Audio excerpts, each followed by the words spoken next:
সম্মানিত ভাইরা, আমরা জানি নতুন একটি হিজরি সন আরম্ভ হয়েছে।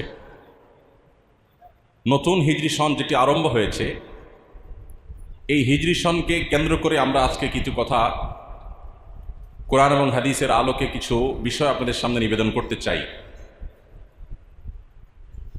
আমরা জানি পৃথিবীতে নানা রকমের সন প্রচলিত আছে। আমাদের দেশে সবচেয়ে বেশি যে সনটার প্রচলন আছে, জানাশোনা আছে, সেটা কোন সন?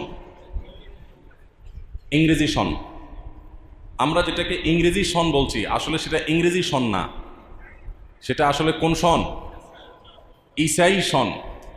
খ্রিস্টান ধর্মের মানুষদের ধর্মীয় সন। এটা একটা ধর্মীয় সনকে পরিকল্পিতভাবে অথবা না বুঝে এটাকে ইংরেজি সন বলে, সেকুলার সন বলে সমাজে প্রচলন দেওয়া হয়েছে বা প্রচলিত হয়ে গেছে।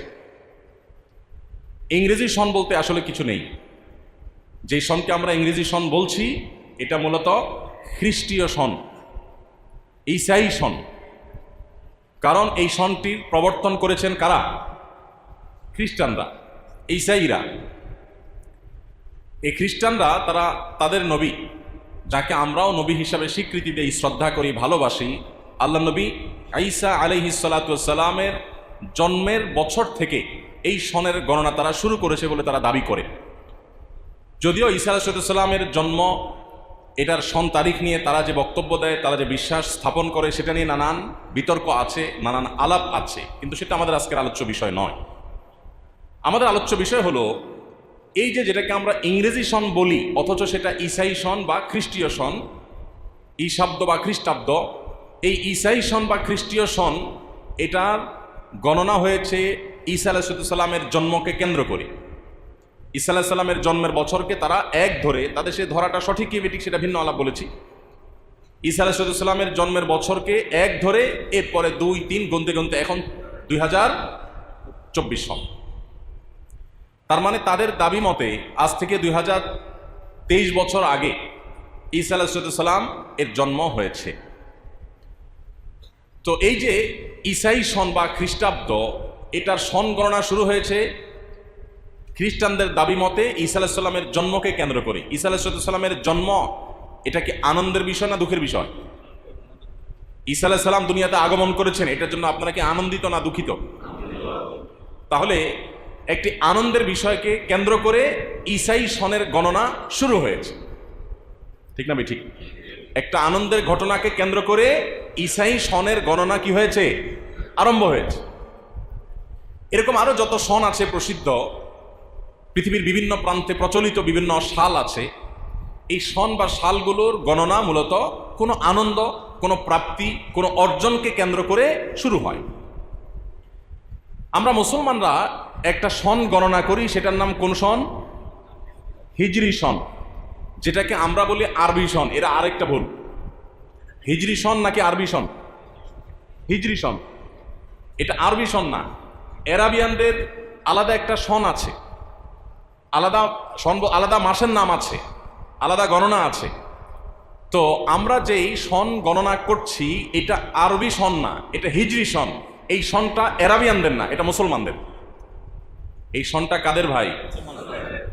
যারা পৃথিবীতে ধর্ম বিযুক্ত সভ্যতা বিনির্মাণ করতে চায়, তারা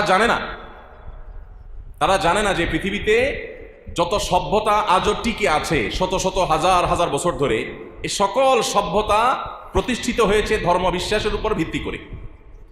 ধর্মবিশ্বাসের ভিত্তি ছাড়া পৃথিবীতে কোনো সভ্যতা হাজার বছর তো দূরের কথা, শত বছরও টিকতে পারে না। ভাইরা আমার, তাহলে আমরা দেখলাম, আমরা যেটাকে ইংরেজি সন বলি, যেটা মূলত ঈসাই সন, সেটার গণনা শুরু করেছে খ্রিস্টানরা ঈসা আলাইহিস সালামের জন্মকে কেন্দ্র করে। আর আমরা মুসলমানরা যে সন গণনা করি, সেই সনের নাম হলো হিজরি সন। এই সনের গণনা হয়েছে প্রিয় নবী সাল্লাল্লাহু আলাইহি সাল্লামের হিজরতকে কেন্দ্র করে। এই জন্য এটার নাম কি সন? হিজরি সন। হিজরত থেকে যেহেতু আরম্ভ হয়েছে, এই জন্য তার নাম হিজরি সন। তাহলে আমরা হিজরি সনকে আরবি সন বলবো না, মনে থাকবে তো ইনশাআল্লাহ। হিজরি সনকে আরবি সন বলাটা ভুল। এটা আরবদের জিনিস না, এটা মুসলমানদের জিনিস। হিজরতের সাথে কি আরবদের সম্পর্ক না মুসলমানদের সম্পর্ক? আমাদের প্রিয় নবী সাল্লাল্লাহু আলাইহি সাল্লামের ভাষা আরবি ছিল, তিনি আরবে জন্মগ্রহণ করেছেন, কিন্তু সাধারণত কোরআনে কারিমে আল্লাহ রাব্বুল আলামিন তাকে যে পরিচয় দিয়েছেন বিভিন্নভাবে, রাসূলকে আল্লাহ রাব্বুল আলামিন রউফ, রহিম, আমিন বিভিন্ন শব্দ দ্বারা যে ভূষিত করা হয়েছে, এর মধ্যে কোথাও দেখবেন না আল্লাহ তাআলা তাকে আরাবিয়ানদের রাসূল বা আরাবিয়ান রাসূল বলে পরিচয় দিয়েছেন। তিনি সকল পৃথিবীর সকল ধর্ম বর্ণ নির্বিশেষে সব মানুষের রাসূল। তিনি শুধু আরাবিয়ানদের না, তিনি গোটা বিশ্ব মানুষের, মানবতার। তাহলে মুসলমানদের যে হিজরি সন, এটা গোটা বিশ্বের মুসলমানদের, এটা আরাবিয়ানদের সন না, এটা আরবি সন না, হিজরি সন। মনে থাকবে তো ইনশাআল্লাহ। আমি যে বিষয়টি মূলত এখানে বলতে চাচ্ছি সেটি হলো, প্রসিদ্ধ সমস্ত সন গণনাগুলো নিয়ে আলোচনা পর্যালোচনা করলে আমরা দেখব, বিশেষ করে ইংরেজি সন সম্পর্কে আমরা দেখলাম যে একটি আনন্দের সংবাদকে কেন্দ্র করে একটা সনের গণনা শুরু হয়েছে। আর মুসলমানদের যে হিজরি সন, এই হিজরি সনের গণনা শুরু হয়েছে যেই ঘটনাকে কেন্দ্র করে, সেটি হলো আমাদের প্রিয় নবী সাল্লাল্লাহু আলাইহি সাল্লামের নিজের মাতৃভূমি মক্কা থেকে রাতের গভীরে আবু বকর রাদিয়াল্লাহু তাআলা আনহুকে সাথে নিয়ে নিজের মাতৃভূমিতে থাকতে না পেরে রাতের অন্ধকারে আল্লাহর নির্দেশে মাতৃভূমি ত্যাগ করে, মায়া ত্যাগ করে, কষ্ট করে, মনে কষ্ট নিয়ে মদিনায় চলে যেতে হয়েছে। সেই হিজরতের ঘটনাকে কেন্দ্র করে আমাদের হিজরি সনের গণনা শুরু হয়েছে। হিজরতের ঘটনা, যেই ঘটনা নবী সাল্লাল্লাহু আলাইহি সাল্লাম নিজের মাতৃভূমিকে মনের বেদনা ব্যথা নিয়ে ছেড়ে যেতে হয়েছে এবং মক্কায় তাকে এসে আশ্রয় নিতে হয়েছে সাহাবীদেরকে সাথে নিয়ে, যেটা তার মাতৃভূমি না, যেটা তার আপন স্বদেশ ছিল না, যেখানকার মানুষ তাকে আশ্রয় দিয়েছেন। এই যে নিজের মাতৃভূমি ছেড়ে আরেক জায়গায় গিয়ে আশ্রয় নিয়েছেন, এটাই তো হিজরত। এই হিজরত জিনিসটা কি একজন মানুষের জীবনের কাঙ্ক্ষিত না অনাকাঙ্ক্ষিত? আমি কি বোঝাতে পেরেছি আপনাদেরকে? মানুষ নিজের মাতৃভূমি থেকে যদি তাকে চলে যেতে হয়, তার সব টুপলি টুপলা সব আপনার গুটিয়ে, সব ব্যাগ বাগেজ সব কিছু গুছিয়ে তাকে নিজের দেশ থেকে যদি বের করে দেওয়া হয়, সে দেশে থাকার মতো পরিবেশ যদি না রাখা হয়, তিনি যদি অন্য দেশে চলে যেতে হয়, অজানার উদ্দেশ্যে চলে যেতে হয়, নতুন জায়গায় চলে যেতে হয়, এটা কি পৃথিবীর কোনো মানুষের কাঙ্ক্ষিত হয়? সাধারণত কেউ এটা চায়?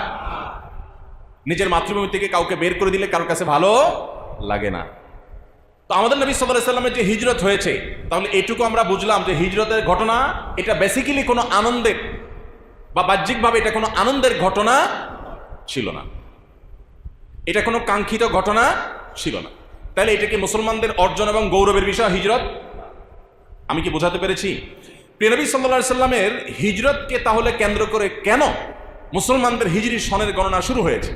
একটা সনের গণনা যখন শত শত হাজার হাজার বছর পর্যন্ত হবে, তাহলে একটা আনন্দের ঘটনাকে কেন্দ্র করে হলে মুসলমানরা সেটার কথা স্মরণ করে নিজেরা ভালো লাগা কাজ করতো। সাধারণত মানুষ তো আনন্দের ঘটনাকে স্মরণীয় করে রাখতে চায় নাকি দুঃখের ঘটনাকে স্মরণীয় করতে চায়? দুঃখকে মানুষ স্মরণীয় করে রাখতে চায় না ভুলে যেতে চায়? কথা বোঝেন নাই? মানুষের জীবনের দুঃখ কষ্ট মানুষ স্মরণে রাখতে চায় না ভুলে যেতে চায়? ভুলে যেতে চায় না। আর আনন্দের সংবাদকে, আনন্দের ঘটনাকে সারা জীবন মানুষ স্মরণ করতে চায়, মনে রাখতে চায়। জীবনে আপনি কোথাও কোনো পদক পেয়েছেন, কোনো পুরস্কার পেয়েছেন, এটা সুন্দর করে আপনি টাঙিয়ে রাখিয়ে দেন, তাই না? কেন? কারণ এটা দেখলে আপনার ভালো লাগা কাজ করে, আপনার গৌরব এর কথা আপনার মনে ওঠে, তাই না? এখন মুসলমানদের জীবনে তো আনন্দ ছিল, এবং আপনারা জানেন হিজরি সনের গণনা হওয়ার যখন আলোচনা চলছিল যে কখন থেকে এই সনের গণনা শুরু করা হবে, এটা নিয়ে যখন পরামর্শ বসেছে সাহাবীদের মধ্যে, তখন অনেকের মত ছিল যে মুসলমানদের জীবনে যে গৌরবের বিষয়, নবী সাল্লাল্লাহু আলাইহি ওয়াসাল্লামের জন্ম তারিখ থেকে শুরু হওয়া, জন্মের সন থেকে শুরু হওয়া, কিংবা আপনার বদরের যুদ্ধ বা মক্কা বিজয় থেকে শুরু হওয়া, অর্থাৎ আনন্দের কোনো একটা ঘটনা থেকে শুরু হওয়ার পরামর্শ অনেকের ছিল। কিন্তু শেষ পর্যন্ত সিদ্ধান্ত সেগুলো অনুযায়ী হয় নাই। সিদ্ধান্ত হয়েছে হিজরত থেকে সন গণনা শুরু হবে। তাহলে একটা আনন্দের সংবাদ দিয়ে সন গণনাটা কি শুরু হলো? কারণটা কি? আমার প্রশ্ন কি বুঝতে পারছেন? আমরা ইংরেজি সন যেটাকে বলছি, যেটা ঈসাই সন, সেই ঈসাই সন বা খ্রিস্টীয় সন আনন্দের ঘটনাকে কেন্দ্র করে শুরু হলেও মুসলমানদের হিজরি সনের গণনা শুরু হয়েছে যে ঘটনাকে কেন্দ্র করে, সেটা মূলত কোনো স্মরণীয় বা আনন্দের কোনো ঘটনা ছিল না। তারপরেও সেটা থেকে কেন শুরু করা হলো? যদি মক্কা বিজয়ের বছরটাকে এক ধরে সন গণনা শুরু হতো হিজরি সন, তাহলে আজকে আমরা হিজরি সনের উল্লেখ যখন করতাম তখনই আমাদের মক্কা বিজয়ের গৌরব গাথার কথা মনে হতো, গৌরবে আমরা প্রফুল্ল থাকতাম, আমাদের ভালো লাগা কাজ করতো। তাহলে হিজরত কেন হলো ভাইরা আমার? এর উত্তর হলো, হিজরত এটা মুসলমানদের জন্য তাদের সারা জীবনের সবচেয়ে বড় প্রেরণার উৎস। হিজরত মুসলমানকে কিয়ামত পর্যন্ত স্বপ্ন দেখাবে। হিজরত মুসলমানকে বহু শিক্ষা দিবে। যতবার হিজরতের কথা আমরা আলোচনা করব, যতবার হিজরি সনের কথা উল্লেখ করব, যতবার হিজরি সনের গণনা করব, যতবার হিজরি সনের স্মরণ আমাদের আসবে, হিজরি সনকে কেন্দ্র করে হিজরতের স্মরণ আসবে, ততবার আমরা ভেতর থেকে এক অবর্ণনীয় প্রেরণা, সাহস, স্বপ্ন আমরা দেখতে পাবো। হতে পারে সেই ঘটনা অনাকাঙ্ক্ষিত, কিন্তু সেই অনাকাঙ্ক্ষিত ঘটনা আমাদেরকে শক্তি যোগাবে, সামর্থ্য যোগাবে, স্বপ্ন দেখাবে, আমাদেরকে সাহস যোগাবে, সামনে এগিয়ে যেতে সহযোগিতা করবে। আর সেজন্যই মুসলমানদের শুধুমাত্র আনন্দে উদ্দোলিত হওয়া, মুসলমানরা শুধুমাত্র গৌরব গাথা দিয়ে তারা খুশি থাকা, এটা মুসলমানদের জীবনের প্রধান বিষয় নয়। বরং মুসলমানদের জীবনের প্রধান বিষয় হলো যে তার জীবনের সঠিক পথ চলতে যাতে তাকে অনুপ্রেরণা যোগায়, সাহস যোগায়, শক্তি যোগায়, সামর্থ্য যোগায়। এরকম বিষয়গুলো আমাদের জীবনে বেশি প্রয়োজন। ভাইরা আমার, আমাদের বেঁচে থাকার জন্য এই প্রেরণার কত বেশি প্রয়োজন সেটা আমরা হিজরতের শিক্ষাগুলো নিয়ে আলোচনা করলে দিনের আলো মতো পরিষ্কার হয়ে যাবে ইনশাআল্লাহ। আসুন আমরা হিজরতের শিক্ষাগুলো নিয়ে আলোচনা করি। নবী করিম সাল্লাল্লাহু আলাইহি ওয়াসাল্লামের হিজরত কেন এত গুরুত্বপূর্ণ হয়ে গেল? অনাকাঙ্ক্ষিত ঘটনা হওয়া সত্ত্বেও যে হিজরত থেকে এই সনগণনা মুসলমানরা শুরু করেছে, সাহাবা একরাম শুরু করেছেন। আনন্দের সংবাদকে স্মরণীয় সবাই করতে চায়, কিন্তু সাহাবীরা কেন দুঃখের সংবাদকে স্মরণীয় করতে চাইলেন? কারণ সাহাবীরা চেয়েছেন কিয়ামত পর্যন্ত পৃথিবীতে মুসলমানরা যখন আসবে, পৃথিবীর যে প্রান্তেই মুসলমান থাকুক আর আসুক, তারা যেন নবী করিম সাল্লাল্লাহু আলাইহি ওয়াসাল্লামের হিজরতকে স্মরণ করেন হিজরি সনের মাধ্যমে।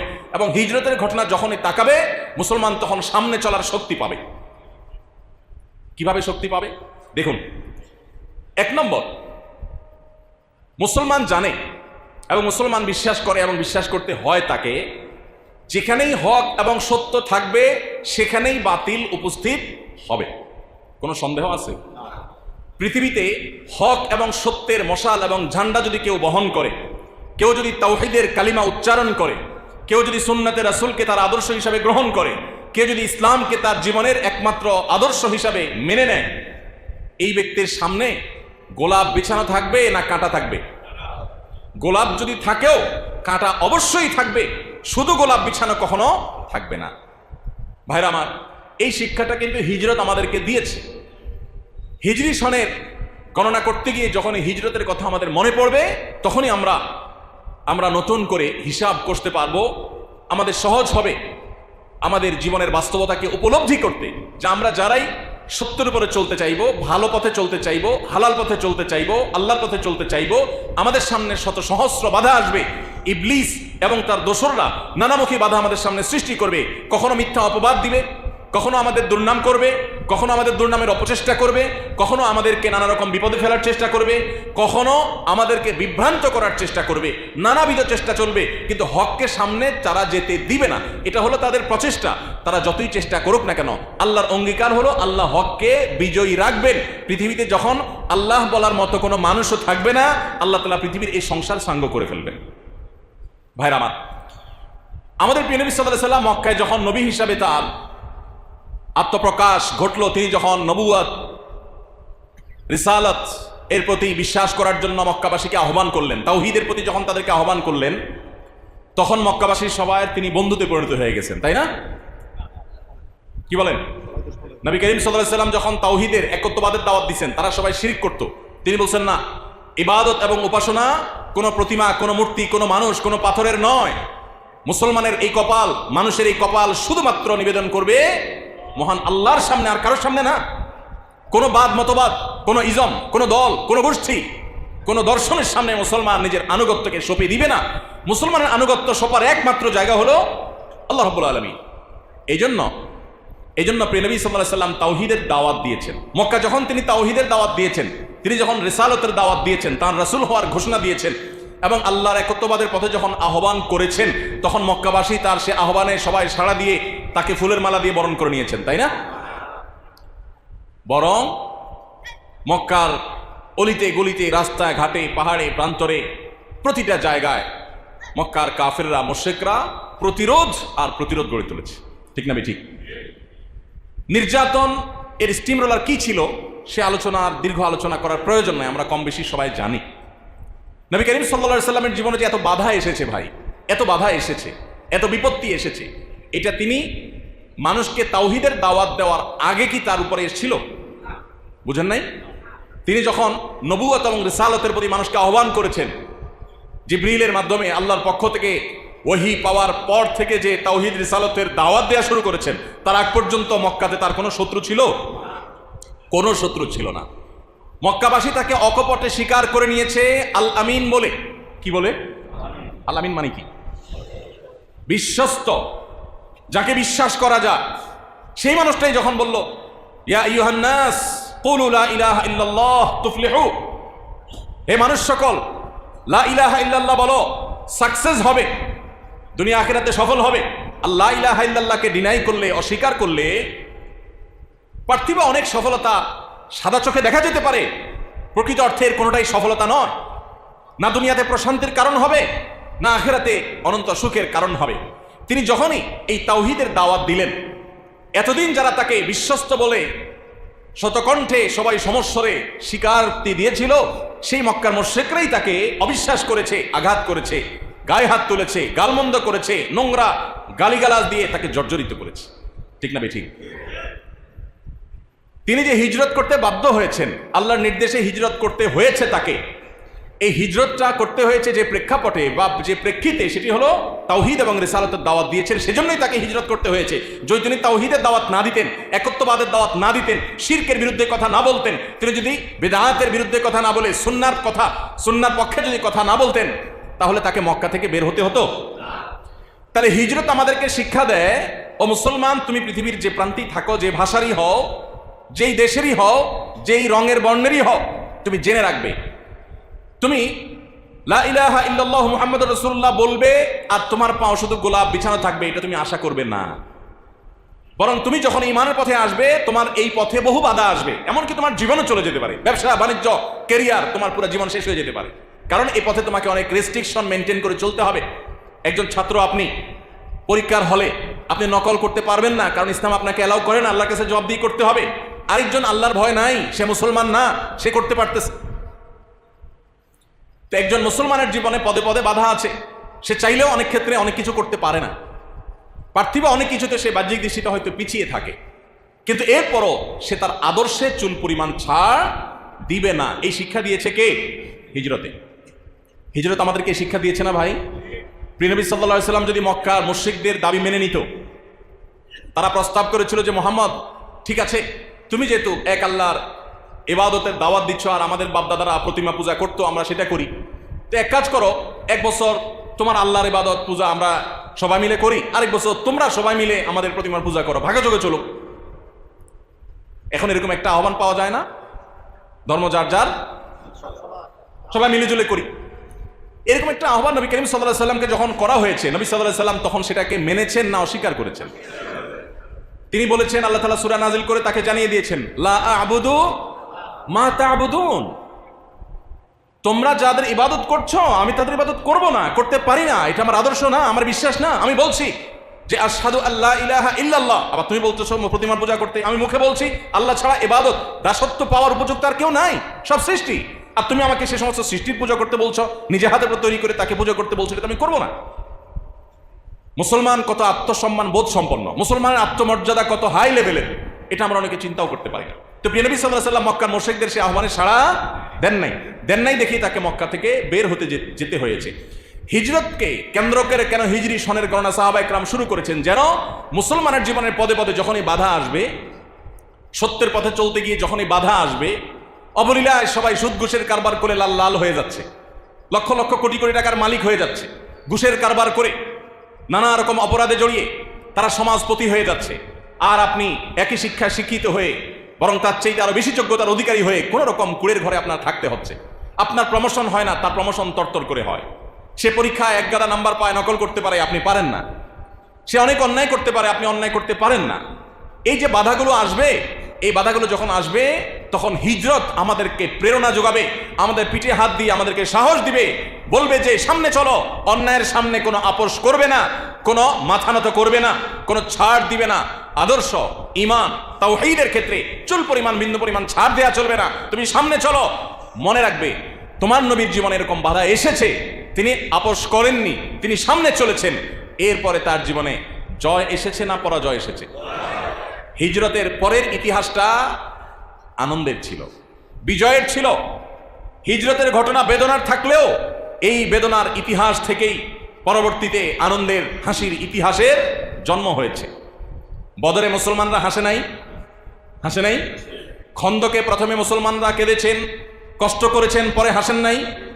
ওহুদে মুসলমানরা কষ্ট করেছেন, ক্ষয়ক্ষতির সম্মুখীন হয়েছেন, কিন্তু চূড়ান্ত এবং শেষভাবে প্রিয় নবী সাল্লাল্লাহু আলাইহি সাল্লামকে হত্যার গুজব ছড়িয়েছিল মক্কার মুশরিকরা।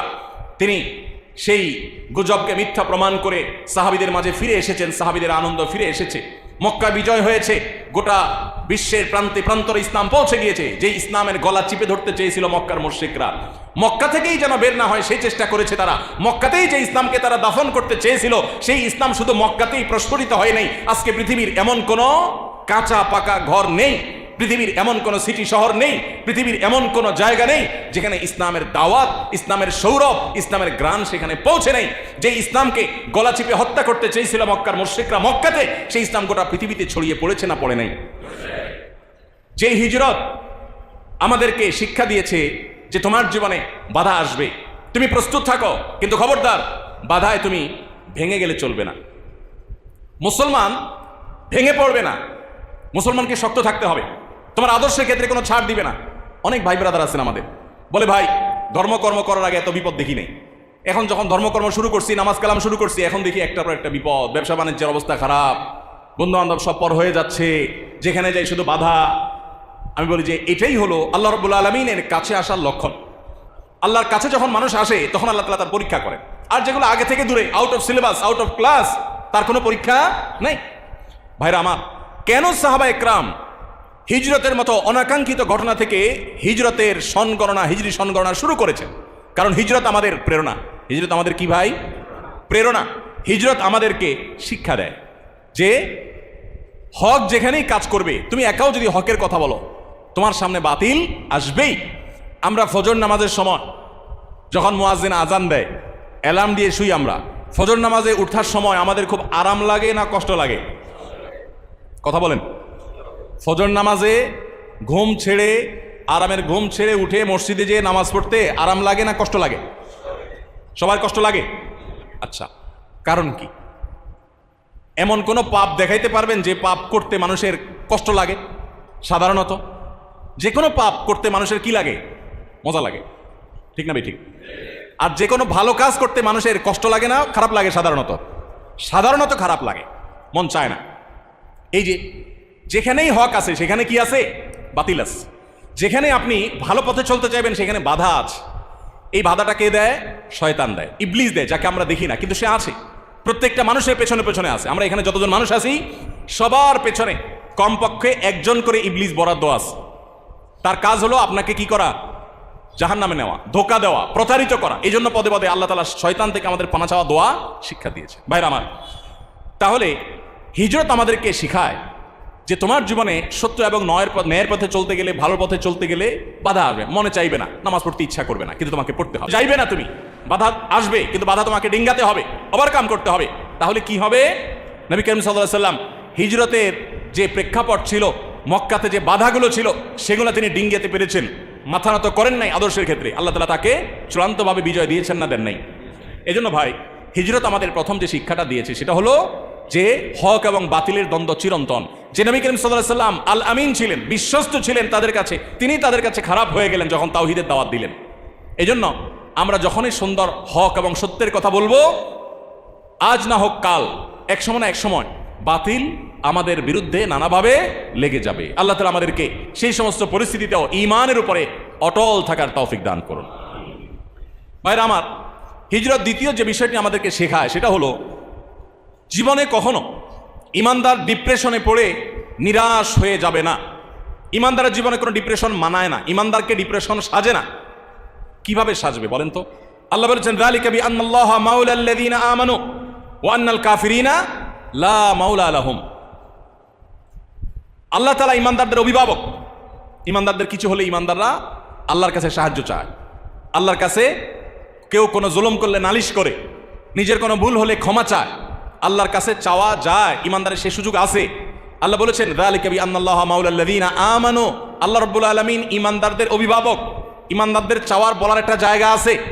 ওয়ান্নাল কাফিরিনা লা মাওলা লাহুম, আর কাফিরদের কোনো অভিভাবক নাই। এক প্রসিদ্ধ নাস্তিক, যিনি একসময় নাস্তিক ছিলেন, পরবর্তীতে ইসলামে ফিরে এসেছেন, মুসলমানের সন্তান, মাঝে নাস্তিক হয়ে গেছেন, পরে ইসলামে ফিরে এসেছেন। তাকে যখন প্রশ্ন করা হলো, আমার পরিচিত এক ভাইয়ের খুব কাছের একজন, তাকে যখন প্রশ্ন করলেন যে ভাই আপনি নাস্তিক ছিলেন, বুঝে শুনেই তো নাস্তিক হয়েছেন, আবার মুসলমান হয়েছেন, কারণ কি? তখন তিনি বললেন যে ভাই আমি যখন নাস্তিক হয়েছি তখন আমার প্রথম মনে হয়েছে আমি সকল গণ্ডির ঊর্ধ্বে উঠে গেছি, আমি স্বাধীন হয়ে গেছি, কি আল্লাহর হুকুম মানতে হবে, আল্লাহর কথা বাইরে চলা যাবে না, বাইন্ডিংসের মধ্যে ছিলাম। নাস্তিক হওয়ার পর মনে হলো যে আমি রিল্যাক্স, সব মন মতো করতে পারতেছি। কিন্তু কিছুদিন যেতে না যেতে আমার কাছে মনে হলো যে আমি যেন কোনো প্রকার দিশা, কোনো প্রকার গাইড, এগুলো হারা, নির্হারা একটা পাখির মতো, মানুষের মতো হয়ে গেছে, যে আমার যেন কোনো যাওয়ার জায়গা নাই। কারণ আমার মনে হতো যে আমি একান্তে একটু কারোর সাথে কথা বলি, আমার মনের দুঃখগুলো কাউকে একটু খুলে বলি, আমার অনেক কথা আছে যেগুলো আমি কাউকে বলতে চাই, কোনো মানুষকে না, মানুষের বাইরে কাউকে একটু জানাতে চাই। কিন্তু আমি নাস্তিক্যবাদের পথে যাওয়ার পর সেটা আর খুঁজে পেলাম না। আমার কাছে মনে হলো যে কিছু একটার অভাব আমার জীবনে আছে, মুসলমানদের যেটা নাই, যে সে যখন কোনো বিপদে পড়ে ভোর রাতে উঠে তাহাজ্জুদের নামাজ পড়ে, সুন্দর করে ওযু করে তাহাজ্জুদ উত্তম রূপে পড়ে, এরপর সে দুহাত তুলে চোখের পানি ছেড়ে দিয়ে বুক ভাসিয়ে সে আল্লাহর কাছে কায় মনোবাক্যে তার অভিযোগগুলো, তার চাওয়াগুলোকে সে নিবেদন করে, এতে সে যে হালকা বোধ করে, এটা সে যে মানসিক প্রশান্তি পায়, এটা তো আমার জীবনে নাই। আমার কাছে মনে হচ্ছিল এই অভাবটা আমার জীবনে অনেক বড় অভাব, আমি সেজন্য ইসলামে ফিরে এসেছি। এই জন্য দেখবেন গোটা পৃথিবীতে যারাই নাস্তিক তাদের মধ্যে ডিপ্রেশন সবচেয়ে বেশি, এবং পৃথিবীর যেই দেশগুলোতে নাস্তিকের পরিমাণ যত বেশি তাদের মধ্যে আত্মহত্যার হার তত বেশি। বিশ্ব স্বাস্থ্য সংস্থা প্রতি বছর সারা পৃথিবীতে আত্মহত্যা যে মানুষ করে এটার বিভিন্ন হার তারা বের করে। ধর্মীয় বিশ্বাসের ভিত্তিতে আত্মহত্যার যে হার আপনি যাচাই করে দেখতে পারেন, প্রায় প্রতি বছরই আত্মহত্যার হার এবং প্রবণতা সবচেয়ে বেশি থাকে হলো নাস্তিকদের মধ্যে। কারণ তাদের আসলে যাওয়ার কোনো জায়গা থাকে না। মানুষ মাত্রই জীবনে বিপদ থাকবে, পেরেশানি থাকবে, নিঃসঙ্গতা থাকবে, একাকিত্ব থাকবে, সে কারোর সাথে কথা বলতে চাইবে, কারোর সান্নিধ্য চাইবে, কারোর আশ্রয় চাইবে। এটা মানুষের স্বকীয়তার মধ্যে, স্বভাবের মধ্যে আল্লাহ দিয়ে দিয়েছেন। যখন সেটা পাবে না তখন সে ডিপ্রেসড হয়ে যাবে। ইমানদার কখনো ডিপ্রেশনে ভুগবে না। হিজরত আমাদেরকে সেই শিক্ষা দেয়। কিভাবে দেয়? নবী করিম সাল্লাল্লাহু আলাইহি ওয়াসাল্লামের হিজরতের কথা একটু আগে আমি বলছিলাম। হিজরত তিনি করেছেন, এটা কোনো সুখের ঘটনা না যে মাতৃভূমি ছেড়ে তাকে চলে যেতে হয়েছে, কিন্তু তিনি চলে গিয়েছেন আল্লাহর নির্দেশে। আল্লাহ বলেছেন ঠিক আছে চলে যান, চলে গিয়েছেন। তিনি তো পাল্টা আল্লাহকে প্রশ্ন করেন নাই, আল্লাহ আমি তোমার তাওহীদের পথে দাওয়াত দিয়েছি, তাহলে আমার কেন যাইতে হবে এখান থেকে? তুমি কি পারো না ফেরেশতা পাঠাইয়া এগুলার সবগুলো সাইজ করে ফেলতে, শিক্ষা দিয়ে দিতে? আমি তোমার পথে মানুষকে আহ্বান করেছি, তুমি আমাকে সাহায্য করা দরকার, সেটা না করে তুমি নির্দেশ করছো যাও মদিনা, পালায় যাও, আরেক দেশে চলে যাও, নিজের মাতৃভূমি ছেড়ে চলে যাও। এরকম কোনো প্রশ্ন তো নবী সাল্লাল্লাহু আলাইহি ওয়াসাল্লাম আল্লাহকে নাউজুবিল্লাহ করেন নাই। তিনি আল্লাহর ফয়সালা মেনে নিয়েছেন। বাহ্যিকভাবে মনে হচ্ছে যে মুসলমান পরাজিত হয়ে গেছে, মক্কা থেকে হিজরত করে করে সাহাবীরা পালিয়ে পালিয়ে মদিনায় চলে যেতে হয়েছে, মনে হচ্ছিল যে পরাজিত হয়েছে। আসলে কি পরাজয়? এটা হলো বিজয়ের সূচনা মাত্র। হিজরতের পর থেকে মুসলমানদের আর পিছে তাকাতে হয় নাই। মদিনা তারা এসেছেন, মদিনাবাসী তাদেরকে বুক উন্মুক্ত করে তাদেরকে আগলে রেখেছেন, তাদের জন্য তাদের সম্পদের অর্ধেক অর্ধেক দিয়ে দিয়েছেন, ঘর বাড়িতে জায়গা দিয়ে দিয়েছেন, পরিবারের সদস্য করে নিয়েছেন, আপন করে নিয়েছেন। নবী সাল্লাল্লাহু আলাইহি ওয়াসাল্লাম মদিনা রাষ্ট্র গঠন করেছেন। এরপর বদরের যুদ্ধে মুসলমানরা বিজয়ের হাসি হেসেছে।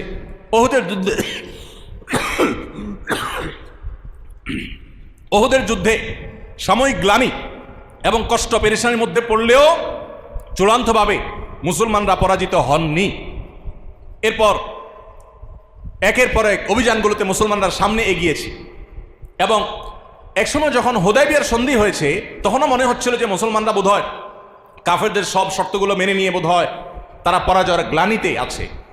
সাহাবীদের অনেকের মন খারাপ ছিল, অথচ সেই হুদায়বিয়ার সন্ধি থেকে আরেক বিজয়ের সোপান, আরেক বিজয়ের সিঁড়ি খুঁজে পাওয়া গেল। এর অল্প সময়ের ব্যবধানে মুসলমানরা মক্কা বিজয় করলেন।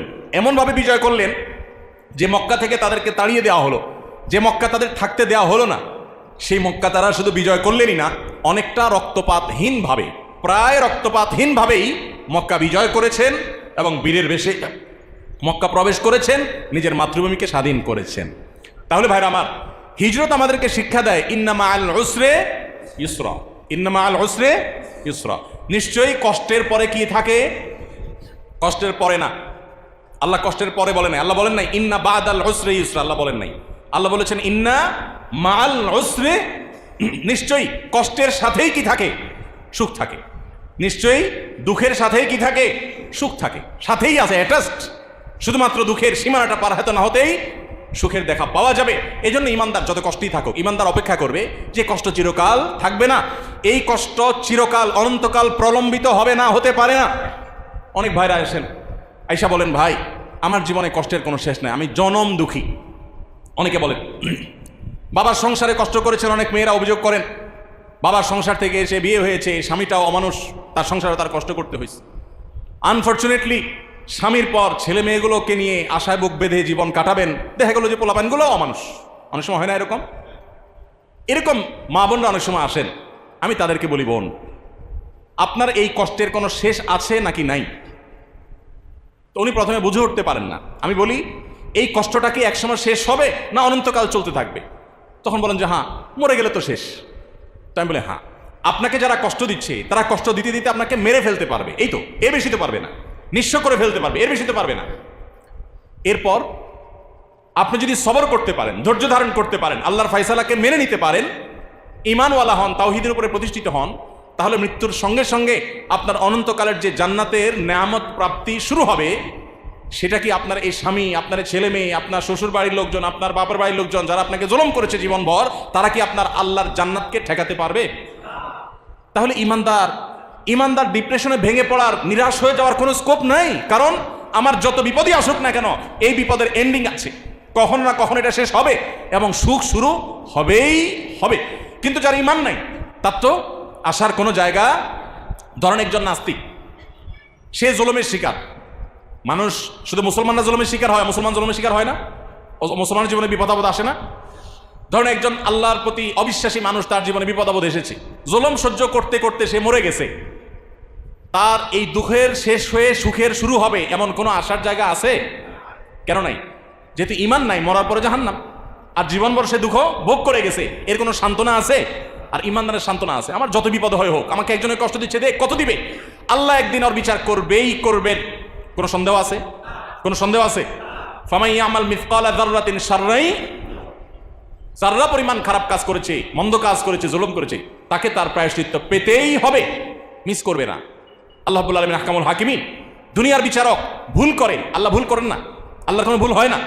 সো ইমানদারের বড় একটা সান্ত্বনা হলো হিজরত। কেন সাহাবায়ে কেরাম হিজরতের ঘটনা থেকে হিজরি সনের গণনা শুরু করেছেন? কারণ হিজরত আমাদেরকে শেখায়, যখনই আমাদের বিপদ আসে, কষ্ট আসে, দুঃখ আসে, কঠিন সময় আসে, হিজরত এসে আমাদের কানে কানে বলে, মুসলমান খবরদার, তুমি ডিপ্রেসড হবে না, তুমি দুশ্চিন্তাগ্রস্ত হয়ে আশাহত হবে না, মনমরা হবে না। ওয়ালা তাহিনু ওয়ালা তাহজানু ওয়া আনতুমুল আ'লাউনা ইন কুনতুম মুমিনিন। ভাইরা আমার, তাহলে হিজরতের ঘটনা, আমাদের হিজরতের ঘটনার স্মরণ আমাদের জন্য উপকার আসে না ক্ষতি আসে? হিজরতের ঘটনা কি আমাদের উপকার করে না ক্ষতি করে?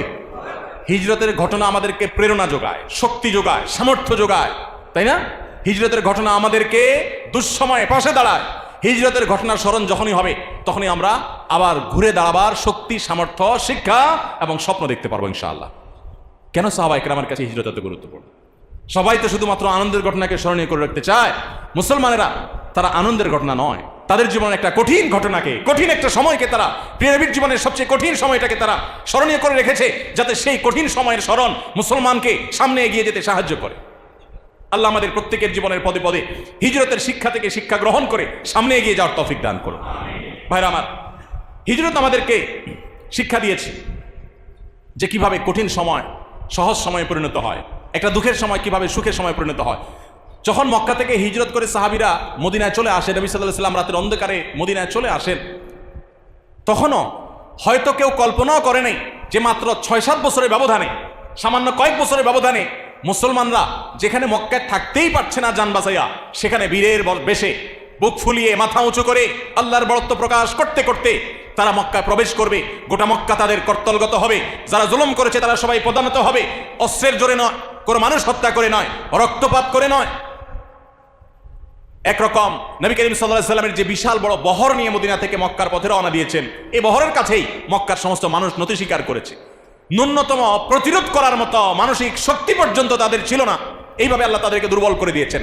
তাহলে হিজরত মনে হতে পারে কঠিন সময় মুসলমানদের জন্য, কিন্তু এই কঠিন সময় মুসলমানদের জীবনে সহজ এবং ভালো সময়ের সূচনা করেছে, ভালো সময়ের জন্ম দিয়েছে।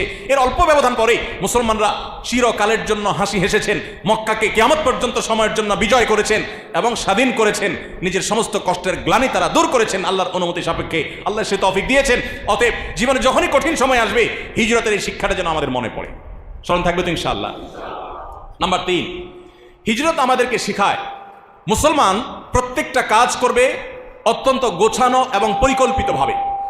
আমাদের প্রিয় নবী সাল্লাল্লাহু আলাইহি ওয়াসাল্লামের হিজরত নিয়ে অনেক গবেষণা হয়, এখনো অনেক গবেষণা, অনেক স্টাডি হয়, অনেক রিসার্চ হয় যে প্রিয় নবী সাল্লাল্লাহু আলাইহি ওয়াসাল্লাম কিভাবে হিজরত করেছেন। তার হিজরতে এরকম সুনিপুণ পরিকল্পনা ছিল, এত চমৎকার প্ল্যান মাফিক হিজরত করেছেন তিনি যে সেটা রীতিমতো এখনো গবেষণার খোরাক।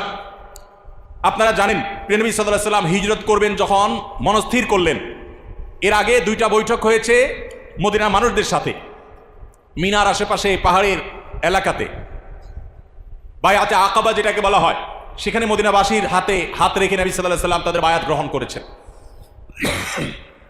এরপর নবী সাল্লাল্লাহু আলাইহি ওয়াসাল্লাম হিজরতের সিদ্ধান্ত যখন নিলেন আল্লাহর অনুমতি সাপেক্ষে, তিনি সেটাকে সম্পূর্ণ গোপন রাখলেন। এতটাই গোপন রেখেছেন যে নিজের কাছের লোকজনকেও বলেন নাই, কাউকে বলেন নাই। কারণ কিছু মানুষকে বললে সেটা আস্তে আস্তে লিক হয়ে যেত, আর মক্কার মুশরিকরা, শত্রুরা, কাফেররা তখন চান্স পেয়ে যেত, নবী সাল্লাল্লাহু আলাইহি ওয়াসাল্লামকে আর যেতে দিত না, আটকে ফেলত। তিনি বিষয়টাকে গোপন রাখলেন। আবু বকর রাদিয়াল্লাহু তাআলা আনহুকে শুধুমাত্র এলান দিয়ে রেখেছেন প্রস্তুত থাকার জন্য, তিনি প্রস্তুত। এদিকে আলী রাদিয়াল্লাহু তাআলা আনহুকে যে রাতে তিনি হিজরত করে মক্কা থেকে চলে গেছেন মদিনা, ওই রাতে তিনি যেখানে শুয়েছেন তার শোয়ার জায়গায় আলী রাদিয়াল্লাহু তাআলা আনহুকে ডেকে এনে শুইয়ে দিয়েছেন, তাকে সেখানে শোয়ায় রেখে তারপর নবী সাল্লাল্লাহু আলাইহি ওয়াসাল্লাম বের হয়েছেন। কেন করেছেন এটা? তার বিছানা খালি রেখে আসতে পারতেন, কিন্তু আরেকজনকে ডেকে এনে সেখানে কেন শোয়ালেন? যাতে করে মক্কার যে মুশরিকরা তাকে এতদিন ধরে গভীরভাবে পর্যবেক্ষণ করছে, মনিটর করছে, নজরদারিতে রাখছে, তাদের চোখে যেন ধুলি দেওয়া যায়, তারা যেন বিভ্রান্তিতে পড়ে যায়। তারা যদি তাকে মনিটর করে থাকে, তাহলে রাতের অন্ধকারে আফসা আফসা কে শুয়ে আছে এটা টের না পাওয়া গেল, বিছানায় কেউ একজন আছে এটা তারা আঁচ করবে বা জানবে উকি মেরে কোনোভাবে, যাতে তারা বুঝতে না পারে যে নবী সাল্লাল্লাহু আলাইহি ওয়াসাল্লাম বের হয়ে গেছেন ঘর থেকে। এই জন্য তিনি আলী রাদিয়াল্লাহু সেখানে শোয়ে গেলেন। পরিকল্পনা দেখেন। এরপর যখন তিনি চলে যাচ্ছেন, আসমা রাদিয়াল্লাহু তাআলা আনহা জাতুন নিতাকাইন, তাকে দায়িত্ব দিলেন তামবিনের, তাকে দায়িত্ব দিলেন ক্যাটারিংয়ের, যে আমরা তো মক্কা থেকে গারে সৌরে গিয়ে আশ্রয় নিব বা আশ্রয় নিতে হয়েছে, তো গারে সৌরে যেহেতু অবস্থান করতে হবে কিছুকাল, অতএব এই সময়ে খাবার দাবার তিনি রান্নাবাড়া করে এটা প্রস্তুত করে সেখানে পৌঁছানোর দায়িত্ব তাকে দিয়েছেন, পরিকল্পনা করে গিয়েছেন। এরপরে আবু বকর রাদিয়াল্লাহু তাআলা আনহুর ছেলে আব্দুল্লাহ ইবনে আবি বকর, আয়েশা রাদিয়াল্লাহু তাআলা আনহার ভাই আব্দুল্লাহ ইবনে আবু বকর রাদিয়াল্লাহু তাআলা আনহুকে দায়িত্ব দিয়েছেন যে তোমার কাজ হলো, আমরা যখন মক্কা ছেড়ে ডাইরেক্ট মদিনায় না গিয়ে গারে সৌরে আশ্রয় নিব, তখন তুমি মক্কার লোকজন, শত্রুপক্ষ, কাফেররা কি কি আলাপ আলোচনা করে, প্ল্যান পরিকল্পনা করে, এগুলো আমার কাছে পৌঁছে দিবা, তাহলে আমরা প্ল্যান করতে সুবিধা হবে। আর তারও আগের প্ল্যান দেখেন, তিনি হিজরতের জন্য রাতের অন্ধকারে মক্কা থেকে ডাইরেক্ট মদিনার দিকে চলে যেতে পারতেন, কিন্তু যান নাই। মক্কা থেকে বের হয়ে যারা গারে সৌরে গিয়েছেন, হজমরা গেছেন, তারা অনেকে গেছেন, তারা জানেন মক্কার হারাম থেকে একদম কাছে, বেশি দূরে না গারে সৌর। তো নবী সাল্লাল্লাহু আলাইহি ওয়াসাল্লাম হারাম থেকে বের হয়ে, নিজের এলাকা থেকে বের হয়ে সামান্য কিছু দূর গিয়েই একটা গুহায় গিয়ে, পাহাড়ের চূড়ার একটা গুহায় গিয়ে আশ্রয় নিয়েছেন। সোজা যান নাই। কেন সোজা যান নাই? কারণ সোজা যেতে গেলেই মক্কার মুশরিকরা পিছনে ধাওয়া করে ধরে ফেলবে। এই জন্য তাদেরকে চোখে ধুলি দেওয়ার জন্য কিছু দূর গিয়ে গর্তে আশ্রয় নিয়েছেন। এবার তারা বিভ্রান্ত হয়ে যাচ্ছে, খুঁজে পাচ্ছে না। কয়েকদিন চলে যাওয়ার পর কোনো হদিস না পেয়ে তারা যখন আশা ছেড়ে দিয়েছে, তখন নবী সাল্লাল্লাহু আলাইহি ওয়াসাল্লাম বের হয়ে মদিনা পথে রওনা দিয়েছেন। পরিকল্পনা দেখেন কাকে বলে, কত প্রকার কি কি। আব্দুল্লাহ ইবনে আবু বকরকে দায়িত্ব দিলেন, এদিকে তুমি মক্কার মানুষরা কি কানাঘুষা করে, আলাপ আলোচনা করে আমাদের কাছে সংবাদ পৌঁছাবা। এদিকে আমর ইবনে ফুহাইরা রাদিয়াল্লাহু তাআলা আনহু, আরেকজন সাহাবী, তাকে দায়িত্ব দিলেন। আব্দুল্লাহ ইবনে আবু বকর যেহেতু আবু বকরের ছেলে, আর আবু বকর যেহেতু নবী সাল্লাল্লাহু আলাইহি ওয়াসাল্লামের সাথে আছে, অতএব এই লোকটা যখন মক্কা থেকে গারে সৌরের দিকে যাবে, তখন যে তার পদচিহ্ন, তিনি যে হেঁটে হেঁটে যাবেন, তার পায়ের ছাপ পড়বে না, এই ছাপগুলো দেখে তো মক্কার মুশরিকরা ওই ছাপ অনুসরণ করে করে আমাদের ধরে ফেলবে। এই জন্য সে পায়ের ছাপটা মুছে দেওয়ার জন্য আমর ইবনে ফুহাইরাকে নিযুক্ত করেছেন যে তুমি তোমার ছাগলের পাল, এক পাল ছাগল নিয়ে আব্দুল্লাহ যখন হেঁটে যাবে, তখন তার পেছন দিয়ে ছাগলের পাল ছেড়ে দিবে, যে ছাগলের পাল হেঁটে ওনার পায়ের চিহ্ন মুছে দিবে। কোন দিকে গেছে এটা তারা আর হদিস পাবে না। এরপর আব্দুল্লাহ ইবনে উরাইকিত আরেকজনকে দায়িত্ব দিয়েছেন, যিনি মদিনার পথ খুব ভালো করে চিনেন। মক্কার মুশরিকদের তারা যেন বিভ্রান্তিতে পড়ে যায়, তারা যেন বুঝে উঠতে না পারে কোন কোন পথে যাওয়া যেতে পারে। প্রসিদ্ধ পথ এর বাইরে কোন কোন পথ আছে এগুলো দেখভাল করার জন্য, এগুলোতে রাহবারি এবং পথ নির্দেশ করবার জন্য আব্দুল্লাহ ইবনে উরাইকাতকে রেখেছেন। তাহলে দেখেন এত সুনিপুণ পরিকল্পনা করে হিজরত করেছেন যে মক্কার মুশরিকদের যত প্ল্যান প্রোগ্রাম, তাদের যত প্রস্তুতি সব ভেসে গেল, কোনোটা কাজে আসলো না। নবী সাল্লাল্লাহু আলাইহি ওয়াসাল্লাম নিরাপদে হিজরত করে মদিনায় ঠিকই পৌঁছে গেলেন।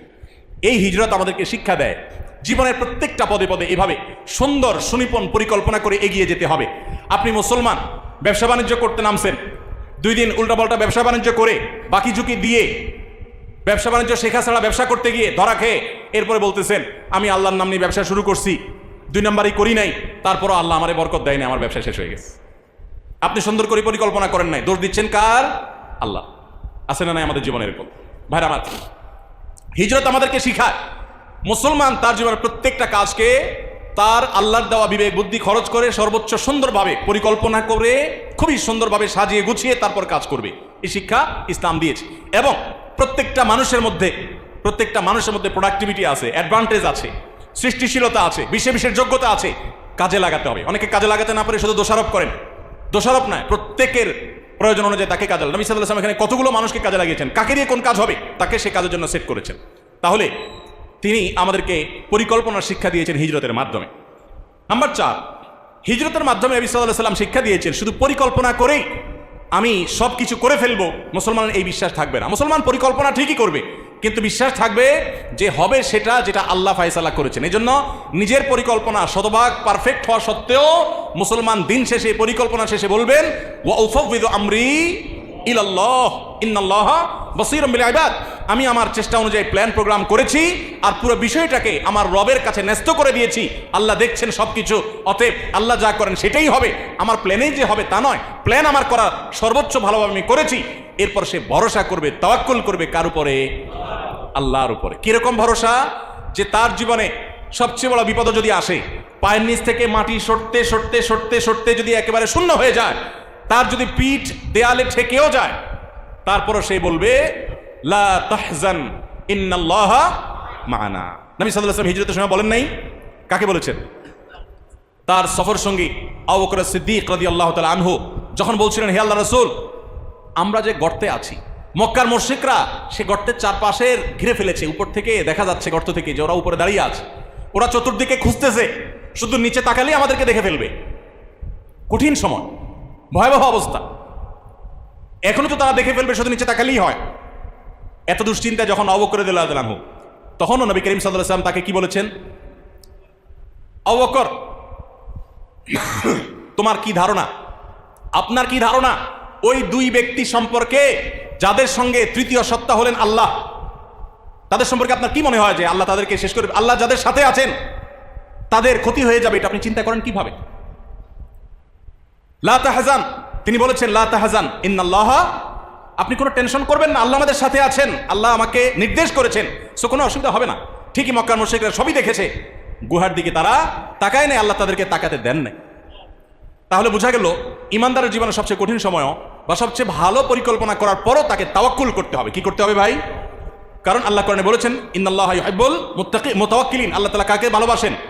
তাওয়াক্কুলকারীদেরকে ভালোবাসেন। ভাইরা আমার, তাহলে আমরা হিজরত থেকে চতুর্থ শিক্ষা পেলাম তাওয়াক্কুলের শিক্ষা, আল্লাহর উপরে ভরসার শিক্ষা, নির্ভরতার শিক্ষা। তাহলে হিজরতের ঘটনা আমাদের জীবনের পদে পদে দরকার, তার শিক্ষাগুলো আমাদের জীবনে দরকার আছে না নাই? এই জন্য হিজরি সনকে হিজরতের সাথে সম্পৃক্ত করা হয়েছে। শুধু আনন্দের ঘটনা শুনে আমরা গর্বিত হতাম, আমরা উৎসব করতাম, ফুর্তি করতাম, আমরা বগলবাজি করতাম, তাতে লাভ হতো কি? আমাদের জীবনের কঠিন সময় থেকে শিক্ষা নেওয়ার জন্য হিজরত থেকে হিজরি সন শুরু হয়েছে। সর্বশেষ এবং 5 নম্বর শিক্ষা হলো আত্মত্যাগ। হিজরত আমাদের কি শিক্ষা দিয়েছে ভাই? আত্মত্যাগ শিক্ষা দিয়েছে। কিভাবে স্যাক্রিফাইস করতে হয়। আপনি হিজরতের আদ্যপান্ত যদি অ্যানালাইসিস করেন, স্টাডি করেন, আপনি দেখবেন ত্যাগ ছাড়া কিছু নেই। প্রিয় নবী সাল্লাল্লাহু আলাইহি ওয়াসাল্লাম ত্যাগ করছেন, আবু বকর রাদিয়াল্লাহু আনহু ত্যাগ করেছেন, সাহাবায়ে কেরাম যারা হিজরত করেছেন একজন একজন করে সবাই কি করেছেন? ত্যাগ করেছেন। অতএব কোন মুসলমান আল্লাহর প্রিয় পাত্র হতে হলে, জান্নাতি হতে হলে তার ত্যাগ ছাড়া আল্লাহর প্রিয় পাত্র হওয়ার, জান্নাতি হওয়ার কোনো সুযোগ। এখন আপনি প্রশ্ন করতে পারেন ভাই, নবী করিম সাল্লাল্লাহু আলাইহি ওয়াসাল্লাম নিজের মাতৃভূমি ত্যাগ করে মদিনায় এসেছেন, সাহাবায়ে কেরাম যারা হিজরত করেছেন সবাই মাতৃভূমি ত্যাগ করে মদিনায় এসেছেন, তাদের জীবনের ত্যাগ করেছেন, বাট আমরা কিভাবে ত্যাগ করব? এই প্রশ্নের উত্তর নবী সাল্লাল্লাহু আলাইহি ওয়াসাল্লামের ভাষায় আমি দিতে চাই। বুখারী মুসলিম এক যুগে বর্ণনা করেছে, নবী করিম সাল্লাল্লাহু আলাইহি ওয়াসাল্লাম বলেছেন ওয়াল মুহাজিরু মান হাজারা মা নাহাল্লাহু আনহু, আল্লাহর কাছে মুহাজির ওই ব্যক্তি, শুধুমাত্র মাতৃভূমি ত্যাগ করলেই মানুষ হিজরতকারী হয় না, তারা তো হিজরতকারী আছেনই, এর পাশাপাশি আল্লাহ যা নিষেধ করেছেন সে নিষিদ্ধ বস্তুকে যে ব্যক্তি ত্যাগ করে আল্লাহর খাতিরে, মাতৃভূমি ত্যাগ করতে যেরকম মানুষের কষ্ট লাগে, দুঃখ লাগে, মন চায় না, তারপরে তাকে ত্যাগ করতে হয়, ঠিক একইভাবে কোনো হারাম, কোনো অন্যায়, কোনো অপরাধ, কোনো খারাপ কাজ এটা ত্যাগ করতে মানুষ চায় না, কিন্তু আল্লাহর জন্য যদি সে ত্যাগ করে, সে যদি স্যাক্রিফাইস করে, সে যদি ছেড়ে দেয়, এই ব্যক্তি আল্লাহর খাতায় মুহাজির হবে ইনশাআল্লাহ। তাহলে আমাদের মুহাজির হওয়ার সুযোগ হারাম কাজ বর্জন করার মধ্য দিয়ে। আপনি সুদ ঘুষের কারবার করতে পারেন, সবাই করে লাল হচ্ছে, বাট আপনি করছেন না, ত্যাগ করছেন। এই যে স্যাক্রিফাইস করছেন, এটাই হলো আপনার হিজরত। এটাই হিজরত শব্দের অর্থই হলো ত্যাগ, এটাই হলো আপনার স্যাক্রিফাইস। মুসলমানের জীবনটাই হবে স্যাক্রিফাইসের, বিনিময় লাভ করবে অনন্ত অসমকালের জান্নাতের। আর যারা মুসলমান না, তারা দুনিয়াতে ভোগ করবে, ভোগ করতে চাইবে, বাহ্যিকভাবে ভোগ করবে হয়তো, বাট মানসিক প্রশান্তি তাদের হবে না। দুশ্চিন্তা, ডিপ্রেশন, মনের কষ্ট নিয়ে তাদের জীবন তারা পার করে ফেলবে। গোটা পৃথিবীতে উন্নত দেশগুলোকে নিয়ে একটু ভাবেন, একটু দেখেন, একটু চোখ কান খোলেন। ফিনল্যান্ডের মতো দেশ, সুইজারল্যান্ডের মতো দেশ, পৃথিবীর যে দেশগুলোকে বলা হয় প্রতি বছর জরিপে তারা সবচেয়ে সুখী দেশ হিসাবে 1 নম্বর হয়, চ্যাম্পিয়ন হয়, সে দেশগুলোতে মানুষের সুখের অবস্থা দেখেন। সুখী দেশ বলা হয় বিভিন্ন ক্রাইটেরিয়া, তাদের পরিবেশ, অপরাধ প্রবণতা কম থাকা, তাদের শিক্ষা দীক্ষার ব্যবস্থা, তাদের ওখানকার এনভায়রনমেন্ট, প্রকৃতি, সব কিছু মিলিয়ে, আর্থিক অবস্থা, এগুলো মিলিয়ে তাদেরকে সুখী দেশ হিসাবে নিরূপণ করা হয়, নির্বাচন করা হয়। কিন্তু ব্যক্তিগত পর্যায়ে মানুষের মধ্যে ডিপ্রেশন, কষ্ট, মনোবেদনা এত বেশি যে আত্মহত্যা করবার জন্য রাষ্ট্র জনগণকে আইন করে অধিকার দিয়ে দিতে হয় যে কেউ মরতে চাইলে বা মরতে পারো, এত বেশি মানুষ নিজে নিজে মরতে চায়। ভাইরা আমার, মানসিক অশান্তির কারণে মানুষ মরতে চায়, বাঁচতে চায় না। অনেক টাকা পয়সা আছে কিন্তু শান্তিটা নাই। কিন্তু মুসলমান ত্যাগের মধ্যেও শান্তি পায়। আল্লাহর জন্য যারা ত্যাগ করে শান্তি পাওয়ার এই অভাবনীয়, অবর্ণনীয় স্বাদ এবং এই তৃপ্তি যাদের আস্বাদন করার তৌফিক হয় নাই, আমি বিনীতভাবে তাদেরকে অনুরোধ করতে চাই, আল্লাহর জন্য ত্যাগ করে দেখেন। জীবনে ভোগের আনন্দ তো বহু দেখেছেন, ত্যাগের আনন্দ দেখেন নাই। সাধারণত ত্যাগ করলে মনে হয় যে কষ্ট হবে, কিন্তু আল্লাহর জন্য স্যাক্রিফাইস করতে মানুষের কষ্ট হলেও স্যাক্রিফাইসের পরবর্তীতে অবর্ণনীয় এক তৃপ্তি অনুভব হয়, যেটা পৃথিবীর সমস্ত ভোগ একত্র করলেও তার সাথে তুলনাযোগ্য হয় না। এই জন্য ভাই, আল্লাহর জন্য সব অন্যায় বর্জন করবো তো ইনশাআল্লাহ। যে বন্ধু আমাকে মাদকের দিকে ডাকে, যেই বন্ধু অন্য মেয়েকে টিজ করে, উত্ত্যক্ত করে, যে বন্ধু অন্য বন্ধুদের নিয়ে মাস্তানি করে, যে বন্ধু নামাজ পড়ে না, নামাজ পড়ার ব্যাপারে নিরুৎসাহিত করে, সে বন্ধু আমার বাল্যবন্ধু হতে পারে, অন্তরঙ্গা বন্ধু হতে পারে, সারা জীবনের বন্ধু হতে পারে, কিন্তু আমি তার সাথে সম্পর্ক ছিন্ন করব শুধুমাত্র কার জন্য? আল্লাহর জন্য। যে ওর সঙ্গ আমাকে আল্লাহ থেকে দূরে সরিয়ে দিচ্ছে, তার সঙ্গ আমাকে ভালো কাজ থেকে দূরে সরিয়ে দিচ্ছে, আর সেজন্য আমি আল্লাহকে খুশি করবার জন্য মন্দ সঙ্গীকে ত্যাগ করলাম। এই যে স্যাক্রিফাইস। হারাম সম্পর্কে জড়িয়ে গেছেন, হারাম রিলেশনে জড়িয়ে গেছেন, গোটা দেশ, গোটা পৃথিবীকে শয়তান এবং তার দোসররা ডিজাইন করছে, সবাই হারাম রিলেশনে জড়িয়ে যাবে, বিবাহ উঠে যাবে, পারিবারিক বন্ধনকে তুলে দেওয়া হবে, পৃথিবী তার ধ্বংসের দিকে চলে যাবে। পৃথিবীর উন্নত দেশগুলো চলে যান। পরিবার কাকে বলে? আবার আস্তে আস্তে তারা ভুলতে বসেছে। পরিবার ব্যবস্থাপনা গরিবদের মধ্যে, বড়লোকদের মধ্যে পরিবার ব্যবস্থাপনা কম। বিদেশে যাওয়ার দরকার নাই, দেশে একটু চোখ খুলে তাকালে দেখবেন, পয়সা কড়ি যত বেশি, সহায় সম্পদ যত বেশি, প্রভাব প্রতিপত্তি যত বেশি, পাওয়ার যত বেশি, সমাজপতি যত বেশি, দেখবেন দাম্পত্য কলহ তত বেশি, বিয়ে তত বেশি ভাঙে। আর যত গরিব, দেখবেন যে বিবাহ তুলনামূলকভাবে তত মজবুত থাকে। মিলে দেখবেন ভাইরা আমার। তো শয়তান এবং তার দোসররা গোটা পৃথিবীকে ডিজাইন করছে যে মানুষকে যেভাবেই হোক যৌন অপরাধে জড়িয়ে ফেলতে হবে, বিবাহের বাঁধ তুলে দিতে হবে। আপনি হারাম সম্পর্কে জড়িয়ে গেছেন, শয়তানের প্ররোচনা পরিচিত হয়ে, এখন আপনার বোধোদয় হয়েছে যে আপনি হারামের পথে গিয়েছেন, আপনি ভালো কাজ করেন নাই, আপনি আল্লাহর জন্য স্যাক্রিফাইস করলেন, কাট করে ফেললেন, দূরে সরে আসলেন। আপনি একটা অন্যায় কাজ করতে যাচ্ছেন, করতে পারেন চাইলে, কিন্তু আল্লাহর জন্য করলেন না, ফিরে আসলেন। ভাইরা আমার, এই কাজগুলো যদি করা যায় তাহলে সেক্ষেত্রে নবী করিম সাল্লাল্লাহু আলাইহি ওয়াসাল্লামের ভাষা অনুযায়ী হিজরত করে মানুষ যে মর্যাদা পায়, আল্লাহ রাব্বুল আলামিন আমরা এরকম আল্লাহর জন্য হারাম কাজগুলো যেগুলো করতে আমাদের অনেক লোভ হয়, সেগুলো যদি ত্যাগ করতে পারি, আল্লাহ রাব্বুল আলামিন আমাদেরকে মুহাজিরের মর্যাদা দান করবেন ইনশাআল্লাহ। সবাইকে মুহাজিরের মর্যাদা চাইতো ইনশাআল্লাহ। আল্লাহ তাআলা আমাদের সবাইকে মুহাজিরদের মতো মর্যাদা অর্জন করার তৌফিক দান করুন। আল্লাহর জন্য সমস্ত হারামকে ছেড়ে দেওয়ার, বাদ দেওয়ার, সমস্ত হারামকে ত্যাগ করার ঈমানের শক্তি আরশে আজিমের মালিক আমাকে, আপনাকে, আমাদের সবাইকে যেন দান করেন। আল্লাহর কাছে আমরা সবাই দোয়া করি, আল্লাহ আপনি আমাদের সবাইকে মুত্তাকি পরহেজগার বানায় দেন। ওরা ভোগের আনন্দ পেয়েছে, আল্লাহ আমাদেরকে আপনার নির্দেশে ত্যাগের যে তৃপ্তি, আনন্দ, সেটা আস্বাদন করার তৌফিক দান করেন। ভালো করে দেখবেন, কোনো কাজ করতে মন চাচ্ছে, কাজটা অবৈধ, হারাম, যদি আল্লাহর জন্য ছেড়ে দেন, ছাড়তে কষ্ট হবে, কিন্তু ছেড়ে দেওয়ার পর একটা সময় আপনার অনেক ভালো লাগা কাজ করবে, তৃপ্তি কাজ করবে।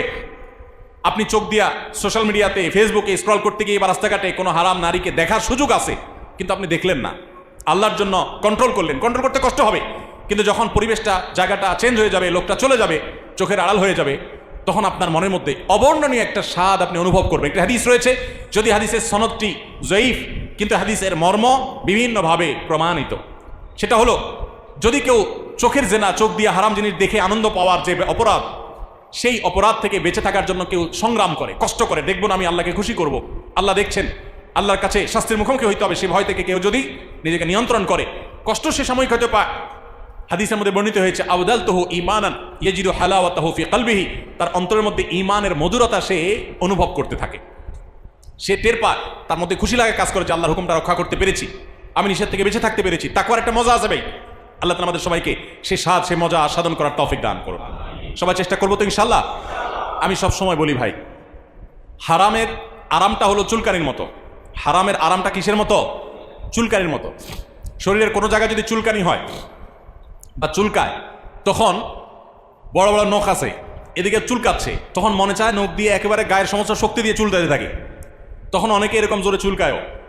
জোরে জোরে চুলকানির সময় অনেক স্বাদ লাগে, খুব তৃপ্তি, একেবারে চুলকানির যে জ্বালাটা পুরোটা মিটানো হয়ে গেছে। কিন্তু চুলকায় শেষ করে, নখ বড় বড় নখ দিয়ে বড় বড় করে জোরে জোরে চুলকাইছেন, চুলকায় শেষ করার পরে কি হয়? জ্বালা শুরু হয়, হয় কি হয় না? চুলকাইতে কিন্তু মজা লাগে, এরপরে কি হয়? জ্বালা শুরু হয়।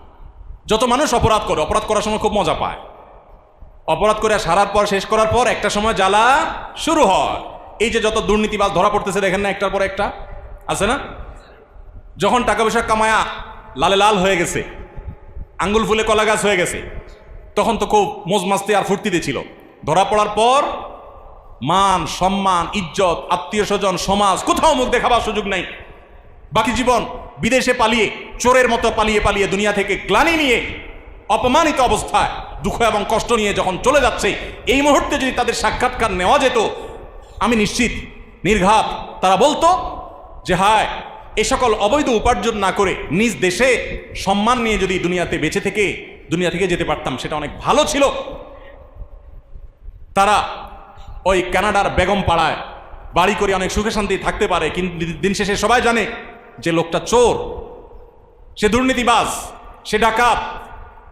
এই গ্লানি নিয়ে তার ছেলে মেয়ে, তার পরিবার মরণ পর্যন্ত ধুকতে ধুকতে মরবে এবং যাবে। ওই যে চুলকানির সময় মজা ছিল, চুলকানি শেষ হওয়ার পরে জ্বালা শুরু হয়েছে।